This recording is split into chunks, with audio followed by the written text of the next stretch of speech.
Hi guys, మీ ముందుకు మరొక కొత్త రెసిపీతో వచ్చేసాను. ఈరోజు మనం వండుకోబోతున్న కర్రీ ప్రాన్స్ అండ్ బీన్స్, అదే బల్ల చిక్కుడు కూర అండి. చాలామంది తినుండరు, అంటే ఈ కాంబినేషన్లో వండుకుంటారని చాలా తక్కువ మందికి తెలుసు. ఒక్కసారి ట్రై చేయండి, చాలా అంటే చాలా బాగా వస్తుంది. రైస్ అండ్ రోటీతో రెండిట్లో చాలా బాగుంటుంది. కొంచెం స్పైసీగా చేసుకుంటే ఇంకా నెక్స్ట్ లెవెల్ అనమాట. యాజ్ యూజువల్ ప్రాన్స్ మ్యారినేట్ చేయండి. కావాల్సిన వెజిటేబుల్స్ ఇందాక ఆల్రెడీ చూపించాను. అండ్ మన రెసిపీ స్టార్ట్ చేద్దాం.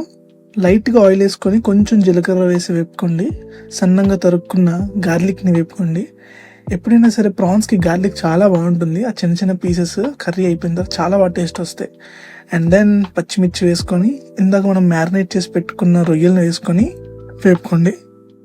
ప్రాన్స్ని మరీ డీప్గా వేపేసుకోక్కర్లేదు, కొంచెం పైపైన వేపుకున్న తర్వాత ఉల్లిపాయలు కట్ చేసి వేసుకునే దానికన్నా ఇలా ముద్దగా కొంచెం కచ్చాపచ్చాగా దంచుకొని లేకపోతే లైట్గా మిక్సీ ఆడుకొని వేసుకుంటేనే చాలా బాగా వస్తుంది.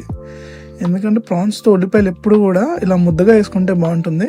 అండ్ టొమాటోస్ కూడా నేను పీసెస్గా వేయకుండా ఇలా జ్యూసీగా వేస్తున్నాను, చాలా బాగుంటుంది. పీసెస్గా ఎక్కడైనా తగిలితే ఈ కర్రీతో బాగోదు.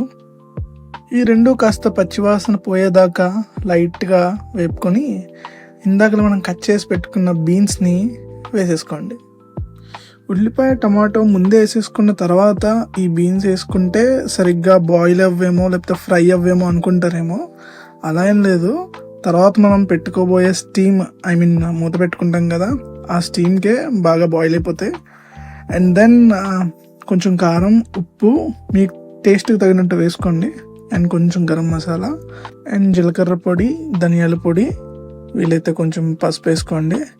అండ్ దెన్ కొంచెం కొత్తిమీర వేసుకోండి. ఇది లైక్ ఫ్లేవర్ ఇప్పుడే పడితే బాగుంటుందని. అండ్ దెన్ బాగా కలిపేసుకొని కొంచెంసేపు మూత పెట్టుకోండి.